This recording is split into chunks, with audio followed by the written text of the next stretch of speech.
mana.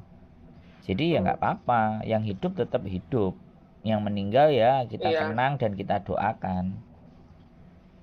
Nah itu kan, jadi ya begitulah Mbak, kalau pandangan dari iya, saya. Jadi iya, saya cuma ngajak berlogika, semuanya tetap iya, sampean Mas. yang menjalani. Tapi kalau kalau hal-hal yang nggak bagus sampean terusin, karmanya nanti dibayar itu Mbak. Bayar karma itu kerasa. Saya aja juga pernah kok. Contoh karma yang kecil ya misalnya. Aku dulu kalau dilarang sama ibuku ngeyel.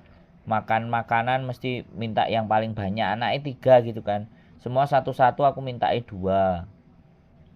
Terus ibuku ngomong waktu aku kecil dulu kan. Wah titenono kue besok, kue besok. Ya iya sekarang aku punya istri. Makanan mesti royoan. Sama bu